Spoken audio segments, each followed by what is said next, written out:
Olá pessoal, tudo bem? Sou o professor Felipe Lopes, da Universidade Federal da Paraíba, e vim apresentar para vocês esse artigo que foi apresentado no SNPTE 2022, que tem o título Aprimoramento da localização de faltas em linhas de transmissão usando dados de um terminal, uma iniciativa nacional embarcada em dispositivo real. Esse foi um trabalho desenvolvido em parceria com o Parque Tecnológico Itaipu, em uma oportunidade de um projeto há 2 anos atrás, quando pude coordenar a equipe técnica, em que nós estivemos trabalhando no desenvolvimento de funcionalidades de localização de faltas em um registrador de perturbações que está sendo desenvolvido no âmbito do Parque Tecnológico Itaipu. Bom, do ponto de vista de introdução, é importante que nós saibamos que quando acontecem curtos-circuitos em linha de transmissão, é necessário que esse ponto de falta seja identificado rapidamente para que se possa, então, despachar as equipes em campo.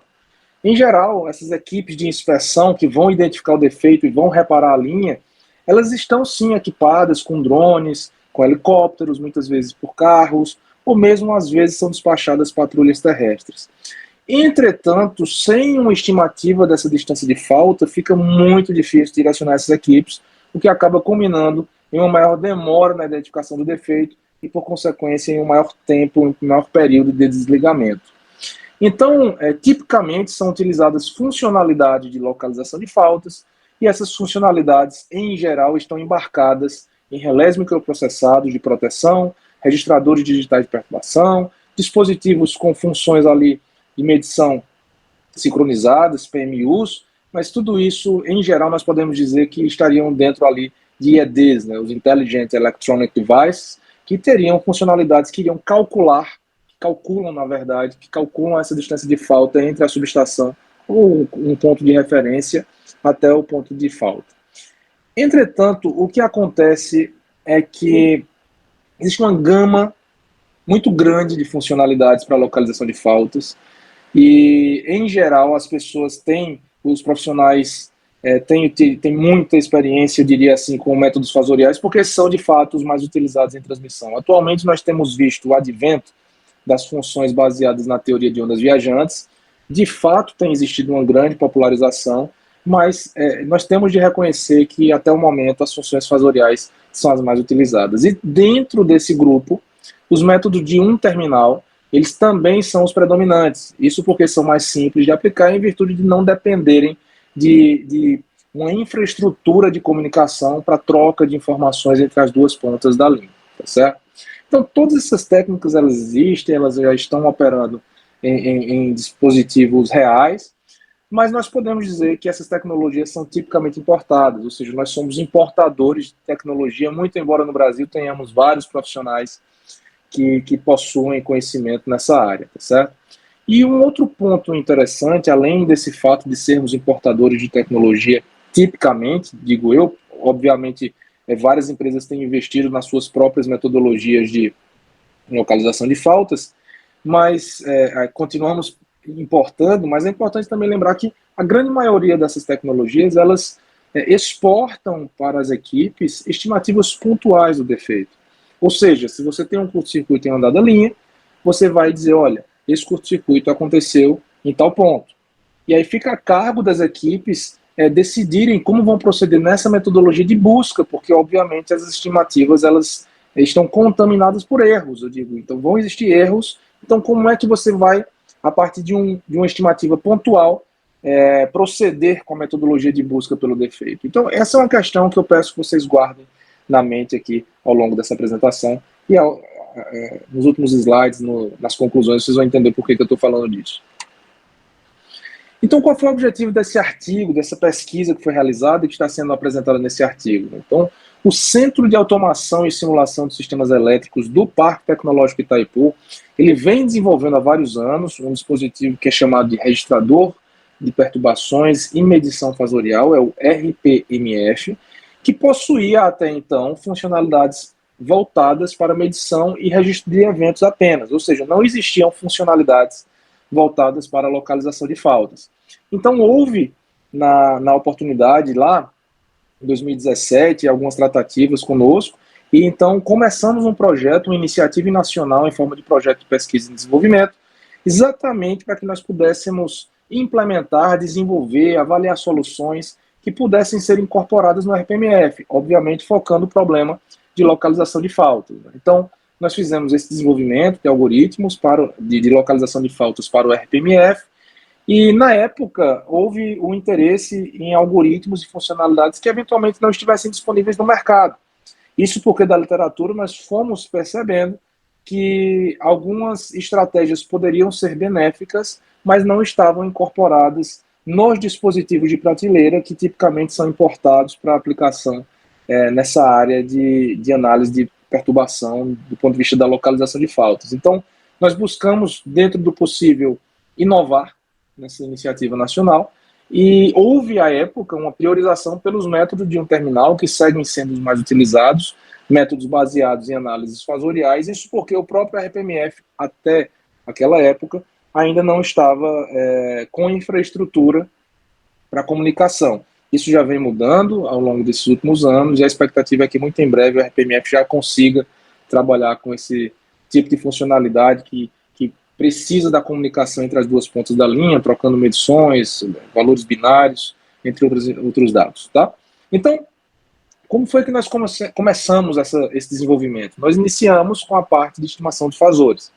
Originalmente, como eu falei, o RPMF era voltado para uma funcionalidade de PMU classe M, então é bem sabido também da literatura que as formas de estimação fasorial das PMUs elas acabam tendo atrasos adicionais em virtude do uso de filtros mais com faixas de passagem mais restritas, então isso acaba se replicando em atrasos maiores no tempo. E a nossa preocupação à época foi exatamente com o advento de funções que são mais rápidas, funções de proteção que são mais rápidas, que acabam encurtando o período de falta. Então, na época, nós sentimos a necessidade da implementação de algoritmos que fossem compatíveis com os que a gente encontra em relés microprocessados, que tem um tempo de convergência da ordem de um ciclo fundamental, e foi isso que foi feito. Então, nós pegamos um algoritmo que, bom, ele é protegido, então existe um sigilo sobre esse algoritmo no RPMF, mas basicamente ele foi adaptado da PMU para um algoritmo que tem essa ordem de atraso de um ciclo, ficando completamente compatível com o que a gente está habituado a ver em relés microprocessados, por exemplo, e incluímos também um filtro mímico adaptativo, que não vai requerer ajustes, ele vai se adaptando às características do sinal e vai removendo, então, a componente de decaimento exponencial, isso porque nós também não queríamos ver os fasores oscilando no período de falta em virtude da presença de qualquer componente de decaimento exponencial, isso porque isso poderia ocasionar também oscilações nas amostras que seriam utilizadas para o cálculo do ponto de falta. Então isso poderia figurar como uma imprecisão. Então isso aqui é um exemplo em que nós mostramos aqui uma forma de onda de corrente, né, com uma componente de decaimento exponencial.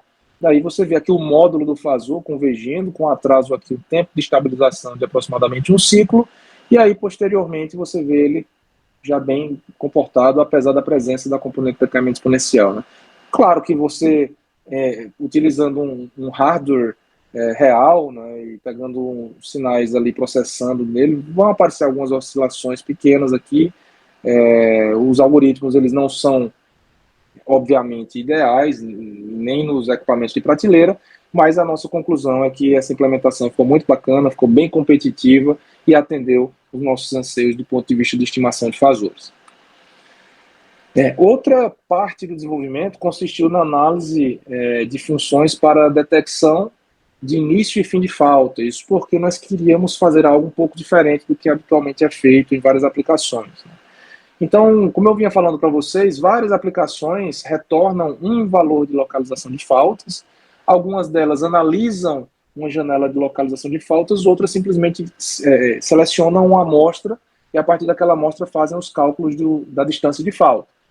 O nosso intuito era seguir com a ideia de usar uma janela de amostras para localização de faltas, de modo que então nós precisávamos detectar rapidamente o início da perturbação e rapidamente o fim da perturbação, o fim da falta.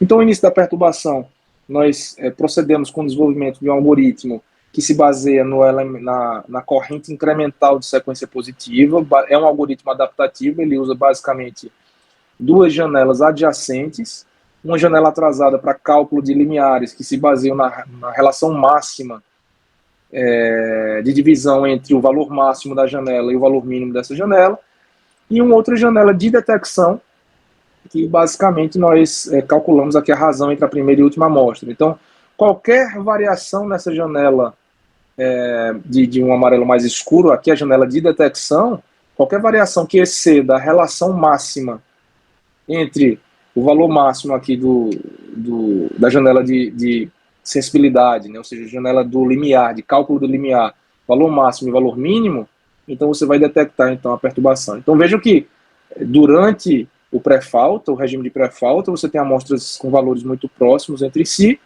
então a razão vai tender sempre a algo próximo de 1, e aqui você vai ter um acréscimo nessa razão entre a primeira amostra e a última. Né? Então você coloca uma margem de segurança, foi utilizada uma margem de segurança, e a partir daí conseguimos ter então detecções bastante eficientes e rápidas no início da perturbação. Tá? Então, tão logo a falta que acontece, essa perturbação é detectada rapidamente. Então, no RPMF, nós incluímos uma margem de estabilização, e aí dessa margem de estabilização partimos para a inicialização de uma janela de amostras para localização de faltas. Ao final do evento, quando a proteção atua e os disjuntores abrem, essas correntes vão tender a zero, então o módulo do fasor de corrente também cai. Quando essa corrente cai, nós então fizemos estudos em relação a limiares eficientes, né, para a identificação dessa abertura do disjuntor. Então, quando uma amostra passa abaixo desse valor, então nós detectamos o final da falta e aí então colocamos uma margem para trás agora, né, porque também existe uma margem de estabilização dos fasores no desligamento da linha, então uma margem fasorial, aqui também, da janela dos fasores, para fechamento, ou seja, para finalização da janela da localização de faltas. Então, procedendo dessa forma, nós podemos então selecionar uma janela de amostras em que temos fasores em regime permanente de falta e que podem então ser utilizados para finalidade de localização de faltas. Bom, então, seguindo, uma vez implementada a função de estimação de fasores, a função de detecção de perturbações e da função de identificação do final de falta, nós então focamos na parte de classificação de faltas. Então, verificamos na época a possibilidade de trabalharmos com apenas algoritmos de seleção de fases, mas também considerando a possibilidade de classificação de faltas. Para quem não sabe, a seleção de fases é como opera, por exemplo, um relé de distância, então você vai selecionar basicamente as unidades de medição. Então, para todos os tipos de falta, você vai encaixando aqueles tipos de falta entre 6 unidades de medição, e a classificação de faltas é um pouco diferente, você vai determinar ali entre 10 tipos clássicos, alguns algoritmos consideram 11 tipos, né? Então, basicamente, nós temos essas duas opções. Na época, o PTI, o Parque Tecnológico Itaipu, demonstrou interesse em promover e implementar no RPMF algum algoritmo de classificação de faltas, então nós partimos para a classificação de faltas que também atendia a demanda para localização de faltas, tá certo? Então, foram escolhidas as funcionalidades de classificação de faltas e 2 algoritmos foram implementados, sendo um deles o de sobrecorrente incremental de fase e um outro baseado em componentes de sequência, que é largamente utilizado na análise de perturbações. Os dois se encontram aptos para ativação da RPMF atualmente, mas nesse trabalho especificamente nós usamos o método de correntes incrementais apenas para ilustrar o desempenho do RPMF, muito embora os dois algoritmos estejam aptos a serem ativados. Tá? Por fim, uma vez identificado o tipo de falta, estamos em posse dos fasores estimados, sabemos já ali a janela de amostras que podem ser utilizadas nos cálculos do local de falta, então passamos para uma etapa de estudo, revisão bibliográfica e implementação de algoritmos de localização de faltas de fato. Então, 8 algoritmos foram implementados. Posso destacar aqui o TACAGE clássico, o TACAGE de sequência negativa, o TACAGE de sequência zero, o TACAGE modificado de sequência negativa, o TACAGE modificado de sequência zero, o método de Erickson, de Wisniewski e um outro método de Shu, que a princípio é uma técnica de proteção de distância para linhas muito longas, mas que, quando normalizada as suas saídas, quando normalizadas pela impedância da linha, você acaba tendo uma estimativa em PU do ponto de falta, considerando o efeito capacitivo da linha. Então a gente achou por bem incluir esse método também nas nossas análises.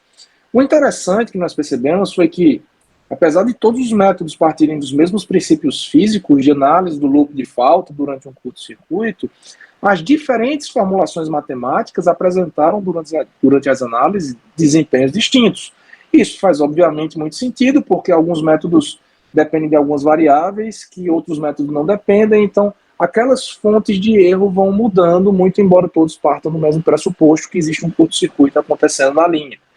Então, a partir dessa constatação, que os métodos apresentavam desempenhos distintos, foram desenvolvidas funcionalidades para o seguinte, para tratamento estatístico das estimativas e para um cálculo de um campo de busca baseado em uma metodologia multimétodo, ou seja, o que foi que a gente fez aqui nesse caso. Basicamente, primeiro, pegando todas aquelas amostras dentro da janela de amostras para localização de faltas. Nós percebemos que em alguns casos, a depender da situação, você tinha estimativas estáveis da localização de falta, e em alguns outros casos, dentro da janela, você ficava com estimativas instáveis. Daí nós vimos na literatura e até alguns dispositivos reais que traçavam médias, muitas vezes atenuavam, usavam médias ponderadas, diminuindo a importância das amostras de borda.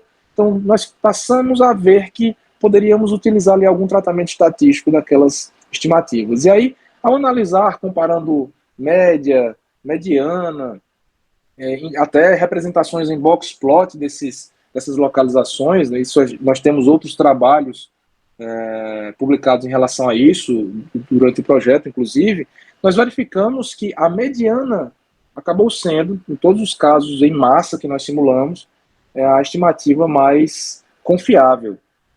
Inclusive, você pode perceber que, quando das estimativas estáveis, a mediana vai ser basicamente muito próxima aqui do valor médio, inclusive, mas quando você tem estimativas instáveis, você acaba tendo uma divergência grande entre média e mediana. Isso pode acontecer, nós identificamos isso em alguns casos e acabamos optando para dar uma saída pontual do RPMF como sendo a mediana da localização de faltas dentro daquela janela de amostras, né, de amostras que eu falei para vocês nos slides anteriores. Agora, como funciona o campo de busca? Nós entendemos, na época, que seria interessante delimitar um campo de busca para facilitar na metodologia de busca em campo pelas equipes de manutenção, de inspeção. Então, nós percebemos o seguinte, olha, quando o caso é simples, é fácil de localizar, nós percebemos que os métodos todos eles tendiam a convergir para o mesmo valor. Mas quando o caso começava a ficar mais crítico, alguns métodos erravam mais do que outros. Então nós pensamos, por que não realizar uma comparação entre as estimativas de vários métodos, e de modo que isso sirva como um indicador de que nós precisamos ampliar ou enxugar ou reduzir o campo de busca. Isso porque se os métodos divergem mais, nós temos a conclusão que o curto-circuito é mais difícil de ser localizado, então a probabilidade dos erros serem maiores, claro que aumenta essa probabilidade, então é prudente aumentarmos o campo de busca. Agora, se todo mundo convergiu para o mesmo ponto, o que é que a gente vai pensar? Não, esse curto-circuito aí foi tranquilo de localizar, todo mundo convergiu para o mesmo ponto, então é tranquilo, podemos considerar um campo de busca reduzido. Então, basicamente, o campo de busca proposto nessa pesquisa, aqui que a gente está chamando de CB, foi uma margem de segurança, uma folga que nós damos aqui, uma margem que é escolhida pelo próprio usuário, que multiplica aqui o valor absoluto da diferença entre a amostra central calculada via mediana e uma amostra auxiliar também calculada via mediana. Agora, de onde saem essas amostras central e auxiliar? Elas vão sair exatamente de alguns desses métodos que foram elencados como prioritários e auxiliares para cálculo, respectivamente, da amostra central e da amostra auxiliar. Tá? Então, o que é que eu tenho a dizer para vocês? Fizemos duas etapas de análise em massa. Uma primeira análise foi com um sistema simplificado, em que nós tínhamos controle de todas as variáveis do sistema para escolher os métodos que seriam utilizados nessa metodologia, e uma outra base de simulações foi realizada para análise de desempenho e aí validação do método, tá certo? Então, nesse slide, a gente mostra que, nessa tabela, a gente mostra que todos os casos que foram avaliados, né, tipos de falta, ângulo de incidência, local de falta, resistência de falta, carregamento foi variado, as forças dos terminais foram variados, e aí nós tivemos ali em torno de 594 cenários. Eu diria que durante o projeto nós simulamos ali milhares de casos, né, mas para esse artigo a gente separou ali 594 cenários. Então, lembrando que esse projeto aconteceu ali de 2018 a 2020, e basicamente foi quando a gente pôde realizar todas essas baterias de teste, tá? Então, quais foram as conclusões dessas análises? Então, em termos de escolha dos métodos, para faltas simétricas, nós identificamos o método Takagi clássico como sendo o mais promissor dentre os avaliados, mas nesses casos de faltas simétricas, não identificamos o método auxiliar porque ou os métodos apresentaram alguma instabilidade, ou então os mais estáveis para faltas assimétricas não podiam ser aplicados em faltas simétricas porque dependiam de grandezas de sequência que não existem para esse tipo de curto-circuito. Por exemplo, o Takagi de sequência negativa, você idealmente não tem sequência negativa em curtos simétricos, por exemplo.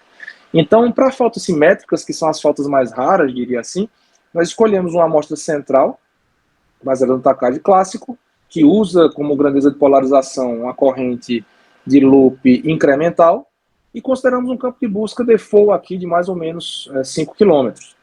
Agora, para as faltas assimétricas, que são as que ocorrem com maior frequência nos sistemas elétricos de potência, nós identificamos o Takagi de sequência negativa como sendo o mais promissor, então ele foi eleito aqui como sendo o método responsável pelo cálculo da amostra central.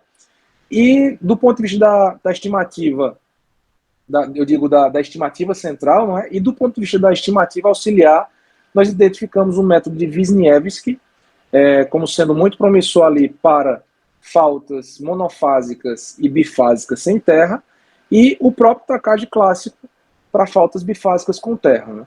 Então, escolhemos aqui uma margem default para esse artigo de 5 vezes essa diferença entre a amostra central e a auxiliar, mas volto a dizer, hoje no RPMF essa margem ela pode ser ajustada como pouco abrangente, muito abrangente, default, então moderadamente abrangente, então isso aqui pode ser programado no dispositivo, nós escolhemos 5 aqui para esse trabalho, tá? Então, só para que vocês entendam, uma vez acontecer uma falta, você vai identificar uma amostra central. Então, hoje, você tem dos dispositivos uma estimativa central que pode errar. Então, por exemplo, aqui na figura, essa estimativa central estaria um pouquinho distante aqui, né, do ponto de falta real, mas com o campo de busca, nós poderíamos direcionar melhor as equipes em campo. Então, você cria um campo de busca, essa falta tem uma grande probabilidade de cair dentro desse campo de busca, então você prioriza essa busca nesse campo aqui que é estimado hoje pelo RPMF. Obviamente, raros são os casos, mas pode acontecer dessa falta cair fora do campo de busca, mas aí você vai criando estágios, né? Então você primeiro segue com o campo de busca estimado, não encontrou, você pode abranger aqui a busca para os lados aqui do campo de busca. Mas vocês vão ver que os resultados foram bem promissores, tá? Então, partindo aqui para os finalmente, do ponto de vista de análises pontuais, nós percebemos que o RPMF seguiu o esperado do que a gente tem visto aí em campo para técnicas e dispositivos que já estão sendo utilizados, dispositivos reais, dispositivos de prateleira, diria assim, não é? Ou seja, por ser um método de um terminal, a tendência é que esses erros cresçam ao passo que você vai se distanciando do teu terminal de referência. Nossa referência estaria aqui do lado esquerdo, então a falta vai se distanciando, os erros vão realmente aumentando. A gente pode perceber que dentro dos casos avaliados, alguns dos casos críticos, eles levaram esse algoritmo a errar aqui aproximadamente 9 km no meio da linha em poucos casos aqui, foram bem poucos casos, mas apareceram esses erros, inclusive depois a gente até pensa em avaliar isso para entender melhor o que foi que houve, porque não foi para todos os sistemas que foram avaliados, mas nesse artigo apareceu isso. Mas vejam, esses 9 km são erros para a linha que foi avaliada, que estão dentro das margens de erro esperadas para métodos fasoriais. Agora, falando da parte boa, né, agora, a grande maioria dos métodos, dos casos avaliados, dos cenários avaliados, resultaram em erros bem pequenos. Então, por exemplo, até o meio da linha, por exemplo, eu diria que boa parte dos casos apresentou erros abaixo de 2 km, mesmo em casos bem críticos. E quando ela foi se distanciando para próximo ali do terminal remoto da linha, os erros ali não ultrapassaram a ordem de 4 km. Então isso é muito bom. Isso é muito bom para a linha que a gente analisou. Isso aí está dentro da margem percentual de erros esperados para métodos fasoriais. Então ficamos, na época dos testes, muito felizes com isso, tanto pela coerência dos resultados, como também pelo desempenho que foi verificado. Tá? Agora, do ponto de vista do campo de busca, eu tracei aqui uma figura para vocês que conta o quê? Né? Ou seja, basicamente isso aqui é o número do caso, e para cada caso você vai vendo o valor do campo de busca. Por que esses campos de busca têm valores que estão oscilando aqui, quase como um dente de serra? Né? Isso está dessa forma porque quando você vai andando na linha, esses erros vão aumentando. Os métodos vão divergindo mais entre si, e, consequentemente, o campo de busca adaptativo ele também vai aumentando. Então, por isso que a gente vai vendo aqui um campo de busca que começa bem pequeno, depois ele cresce, depois ele decresce e assim por diante, tá certo? Quando nós chegamos nas faltas simétricas, então aquele campo default, que de mais ou menos 5 vai dar um campo de busca ali de 10 km, tá certo? Nós podemos ver aqui é que os campos variaram entre campos de busca da ordem de apenas 1 km, que é muito pouco, tá certo? Ou seja, você iria inspecionar 1 km e iria possivelmente achar o curto-circuito, e chegaram ali até a ordem para faltas assimétricas, para faltas assimétricas até 9,2 km. Isso, então, também é considerado uma margem de análise ali bem bacana, bem interessante, que poderia acelerar esse processo de busca, a metodologia de busca em campo. Né? No caso das faltas simétricas, ficamos ali nos 10 km, conforme eu já falei. Agora, veja bem, destaco que para alguns casos aqui, ó, com essa inspeção em 1 km, você acharia o curto, então bem legal. E aí você vendo estatisticamente quantos dos casos avaliados caíram dentro desses campos de busca adaptativos, nós verificamos que 92,59% dos casos caíram dentro do campo de busca. Então foi um desempenho muito bom. É um desempenho ali acima de 90%, então na nossa opinião realmente foi um desempenho bem promissor, bem interessante, bem dentro do que a gente esperava, porque sem dúvidas ter um campo de busca definido é realmente algo de interesse para as equipes de inspeção. Tá? Então, considerações finais, é uma tecnologia, nós podemos dizer que é uma tecnologia promissora, que nós conseguimos desenvolver no RPMF para fins de localização de faltas. É uma tecnologia que difere do que existe hoje no mercado, então você tem a solução de hardware mais software ali já funcionando, né? E podemos dizer que o RPMF apresentou um desempenho bastante satisfatório.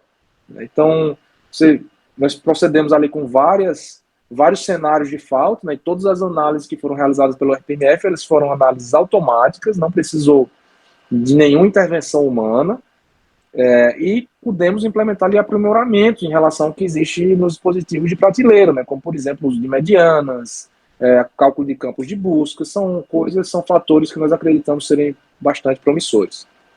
Então, existe um teor inovador muito forte no RPMF, na nossa opinião existe esse teor inovador, e a utilidade dessas soluções que foram desenvolvidas são indiscutíveis na nossa opinião, tá certo? Porque vão direcionar de fato a inspeção da linha agora com campos definidos, campos de busca definidos a partir de informações concretas, né, ao invés de serem decisões empíricas, a partir de uma localização pontual. Né?